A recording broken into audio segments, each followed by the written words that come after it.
दोस्तों इस वीडियो के अंदर हम ये बात करेंगे कि हमें कॉलेज को सिलेक्ट करने के टाइम हमें किन बातों पे बहुत अच्छी तरीके से ध्यान रखना चाहिए।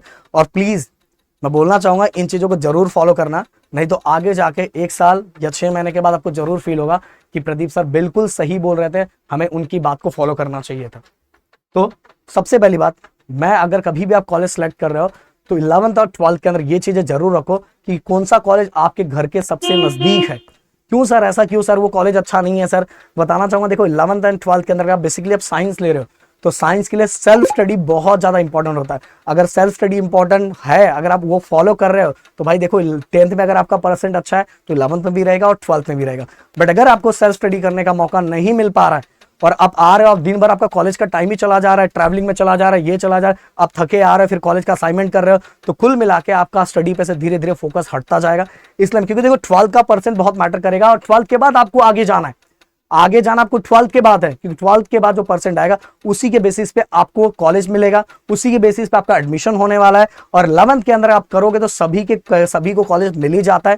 बट अगर 12th में अगर सही डिसीजन नहीं लेने की वजह से 11th और 12th में हमारा परसेंटेज डाउन हो जाता है और जो हमारे आगे का ड्रीम होता है वो ड्रीम पूरा नहीं हो पाता। इसलिए मैं बोलूंगा ऐसे कॉलेज का सिलेक्शन करो जो आपके सबसे नजदीक हो।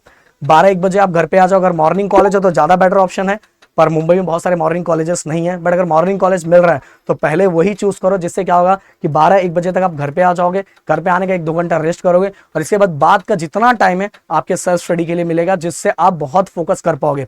बट वही बात अगर मैं बोलूंगा कि अगर आपका इवनिंग का कॉलेज है तो आप सुबह लेट सो के उठोगे एंड इधर उधर करने के चक्कर में आपका सुबह का टाइम वैसे ही चला जाएगा कि आप कॉलेज का टाइम स्टार्ट हो जाएगा, आपको पता भी नहीं चलेगा, वापस आओगे थके रहोगे, आप अपनी स्टडी पे फोकस नहीं कर पाओगे। हो सकता है कि 11th में आपको फील ना हो, बट 12th में बहुत दर्द दे देता है। और ऐसा हो चुका रहता है क्योंकि चॉइस आपने अपने खुद से किया, ना पेरेंट्स को बोल पाते हो ना किसी को बोल पाते हो और परेशानी बहुत बढ़ जाती है। तो जो चीजें मैं बोल रहा हूँ, पहले डिस्टेंस, अगर ऑप्शन हो तो मॉर्निंग कॉलेज। इसके बाद टीचर्स की अगर मैं बात करूँ, आप बोलोगे सर आप बोल रहे हो नजदीक का कॉलेज, वहाँ टीचर्स अच्छे नहीं है सर, नहीं पढ़ाई हो पाएगी। देखो गाइस, अब टाइम ऐसा है कि आपके पास ऑप्शंस बहुत है। पहली बात तो ऑप्शंस, आप टीचर्स का जो एक्सक्यूज बना रहे हो बिल्कुल एक्सक्यूज है ही नहीं। आप किसी भी कॉलेज में चले जाओ, हर बच्चे का जो ऑप्शन होता है वो अलग अलग, किसी को कोई टीचर पसंद आता है, किसी को कोई टीचर पसंद आता है, किसी को कोई टीचर्स पसंद आता है। कि कोई ऐसा ही बच्चा रहता है जिसको सब टीचर्स पसंद आते हैं, कोई ऐसा बच्चा आता है जिसको कोई टीचर्स पसंद नहीं आते। तो आप किसी भी टॉप कॉलेज में चले जाओ, हर जगह का हाल आपको ऐसा ही मिलेगा। 11th और 12th में सबसे ज्यादा सेल्फ स्टडी आपको खुद को करना है। और आज गाइस ऑनलाइन का जमाना है, आप सभी का बहुत सारा ऑप्शन है। सबसे बड़ी बात, Pradeep and Rahul sir board exam मतलब गिरी ट्यूटोरियल, तो पूरा का पूरा 11th का सिलेबस हम लोग अपने YouTube चैनल पे डालेंगे, जिससे आपको हेल्प होगा। और अगर आप डायरेक्ट हमारे ऑफलाइन में आ सकते हो तो डायरेक्ट बोईसर में ऑफलाइन है, बहुत सारे बच्चे बाहर से आते हैं, आप भी आ सकते हो। इसके बाद मैं बात करूंगा स्ट्रीम एंड सब्जेक्ट। देखो अगर मान लो जस्ट एग्जांपल में ले रहा हूं, अगर आप कॉमर्स में हो तो कॉमर्स में आपको कौन कौन सा सब्जेक्ट चाहिए, आर्ट्स में हो तो कौन कौन सा सब्जेक्ट चाहिए, साइंस में हो तो कौन कौन सा सब्जेक्ट। जैसे अभी बहुत सारे बच्चे होंगे कि उनका चॉइस हो गया सर मुझे PCM और CS लेना है, PCM और CS, क्योंकि मैं PCM और CS ले लूंगा तो मेरे को बहुत मजा आएगा पढ़ने में, क्योंकि बाकी सब्जेक्ट मेरे हट जाएंगे। क्योंकि मुझे ना PCM से रिलेटेड आगे इंजीनियरिंग ही करना है सर, तो मुझे आगे वो बायो लेके मुझे मतलब नहीं है। तो एक चीज मैं बताना चाहूंगा, ये जो सिलेक्शन आप कर रहे हो PCM पर CS, अब वो कॉलेज में पता लगाओ कि आपके परसेंट के अकॉर्डिंग वो कॉलेज आपको दे रहा है कि नहीं दे रहा है। अगर नहीं दे रहा है तो कोई ऐसा कॉलेज है जो आपके परसेंट के अकॉर्डिंग भी वो आपको दे रहा है, तो बोलोगे वो चूज करो। बोलोगे नहीं सर वो कॉलेज उतना अच्छा नहीं है सर, मैं बोलना चाहूंगा भाई 1 साल पछताते रहोगे। जब यहाँ आप जाके एडमिशन ले लोगे, बायो ले लिया, जिंदगी भर पूरे साल भर ये पछताते रहोगे कि अगर सच में मेरे को इधर CS मिल गया होता ना, बहुत अच्छा परसेंट स्कोर करता। और ये सोच के आप डिमोटिवेट होते जाओगे और इसका असर भी हमारे परसेंट पे होता है। क्योंकि देखो गाइस, बेसिकली 12th का जो परसेंट होता है वो बहुत ज्यादा मैटर करता है।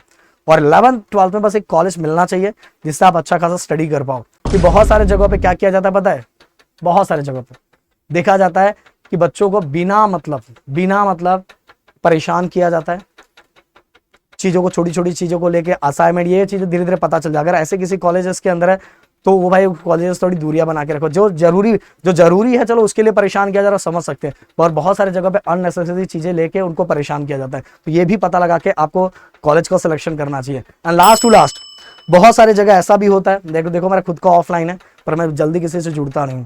तो अगर कोई ऐसा कॉलेज है जिसके अंदर ऑफलाइन क्लास उससे जुड़ा हुआ है, तो मैं बोलना चाहूंगा वहां जाने से पहले एक बार जरूर ये इंक्वायरी निकालना कि आप सभी वहां के जो बच्चे हैं उन्हें क्या प्रेशर ये डाला जाता है कि अगर आप इस ऑफलाइन में नहीं जाओगे तो आपको 12th में परसेंट नहीं दिया जाएगा, आपको प्रैक्टिकल के मार्क्स नहीं दिए जाएंगे, ये वो सब चीजें। और ये सभी चीजों के कारण आपको ना चाहते उसी ऑफलाइन में जाना पड़ेगा। और वहां क्योंकि आप अगर इतना अच्छा होता तो भाई आप पहले से ही चले जाते। बट अगर ऐसा प्रेशर डाल के वहां डाला जा रहा है तो हो सकता है आप वहां अच्छा पढ़ने के लिए जा रहे हो, और अच्छा पढ़ने जा रहे हो तो वहां टीचर्स वैसे ही है।